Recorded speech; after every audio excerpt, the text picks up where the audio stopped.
নোয়াখালী জেলার বেগমগঞ্জ উপজেলার নরোত্তমপুর ইউনিয়নে শীতার্তদের মাঝে শীতবস্ত্র বিতরণ করা হয়েছে। সকালে চৌমুহনী ব্লাড ফাউন্ডেশনের আয়োজনে ওদের মুখে হাসি প্রজেক্টের আয়োজনে অসহায় মানুষদের মাঝে শীতবস্ত্রগুলো বিতরণ করা হয়। চৌমুহনী ব্লাড ফাউন্ডেশনের প্রতিষ্ঠাতা সভাপতি টিআই সুজনের সঞ্চালনায় লাইফ কেয়ার হাসপাতালের চেয়ারম্যান ডাক্তার আবু তাহেরের সভাপতিত্বে প্রধান অতিথি হিসেবে উপস্থিত ছিলেন শানিমা গ্রুপ অফ ইন্ডাস্ট্রির chairman SM Shahabuddin, fair health consultation and diagnostic সেন্টারের চেয়ারম্যান ডক্টর সালে আহমেদ সোহেল, চৌমুহনী ব্লাড ফাউন্ডেশনের সভাপতি নাজিরুর রহমান মঞ্জু, আব্দুস সামাদ, আকাশ হোসেন সহ সংগঠনের নেতৃবৃন্দরা। Shanima group of industry chairman SM Shahabuddin জানান, তীব্র শীতে হাঁসফাঁস করছে নোয়াখালী জেলার সাধারণ অসহায় মানুষগুলো। বিত্তবানদের সমাজে এসব গরিব মানুষদের পাশে দাঁড়ানোর আহ্বানও জানান তিনি।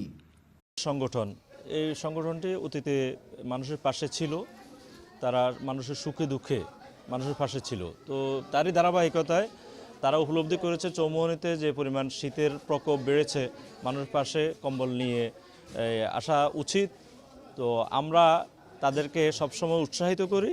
আমি আজকেও আসছি এই ভোরবেলা তাদেরকে উৎসাহ দেওয়ার জন্য, যে সাধারণ মানুষের মধ্যে কম্বল বিতরণের যে কর্মসূচি, এই কর্মসূচিটা সফল করার জন্য।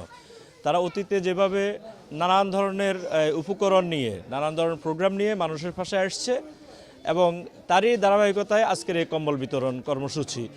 কম্বল বিতরণ কর্মসূচি নয় শুধু, তারা এই আরও অন্যান্য কার্যক্রমও করে থাকে। আর আমি যেটা আশা করি, হয়তো অনেকেই এখনও কম্বল বিতরণ কর্মসূচি করে নাই, তো আসলে সবারই আগায় আসা উচিত। চৌমুহনী ব্লাড ফাউন্ডেশনকে উদাহরণ হিসেবে অন্যরাও আগায় আসা উচিত, যে অনেকেরই সামর্থ্য রয়েছে। তো যাদের সামর্থ্য আছে তারা যেন সাধারণ মানুষের মাঝে শুধু কম্বল নয়, যে উপকরণগুলো নিয়ে আসলে হকুল্লাহ হকুল ইবাদ, আমরা জানি আল্লাহর আমাদের উপর হক রয়েছে, আবার মানুষের আমাদের প্রতি হক রয়েছে। মানুষের যে হক, এই হকটা আমাদেরকে মানুষের কাছে পৌঁছায় দিতে হবে। শীত এসেছে, শীত তীব্রভাবে এসেছে, শীতের যে কষ্টগুলা আমরা যেন গরিব দুঃখী মানুষের পাশে দাঁড়িয়ে শীতের কষ্টটা কিছুটা হলেও লাঘব করতে পারি। আমি চৌমুহনী ব্লাড ফাউন্ডেশনের যারা রয়েছে, বিশেষ করে প্রতিষ্ঠাতা সভাপতি টিআই সুজন এবং বর্তমান সভাপতি মঞ্জু সহ তাদের যারা বন্ধুবান্ধব, যারা স্বেচ্ছাসেবক রয়েছে, আমি সবাইকে আমার আন্তরিকভাবে ধন্যবাদ জানাচ্ছি, যেন তাদের এই কর্মসূচি চলমান থাকে সে আশা ব্যক্ত করছি। চৌমুহনী ব্লাড ফাউন্ডেশনের প্রতিষ্ঠাতা সভাপতি টিআই সুজন জানান, শুধু বেগমগঞ্জ উপজেলায় নয়, জেলার অসহায় গরিব মানুষদের পাশে শীতবস্ত্রগুলো বিতরণ কার্যক্রম অব্যাহত রয়েছে। আপনারা জানেন চৌমুহনী ব্লাড ফাউন্ডেশন হাঁটি হাঁটি পা পা করে আজকে 5 বছর অতিক্রম করছে। আমরা ইতিপূর্বে সবসময় নোয়াখালী জেলার বিভিন্ন উপজেলায় আমরা দুস্থ মানুষের মাঝে শীত উপহার প্রত্যেক বছরে আমরা বিতরণ করে থাকি। এবছরও তার ব্যতিক্রম নয়। আমরা আজকে এসেছি নরোত্তমপুরে।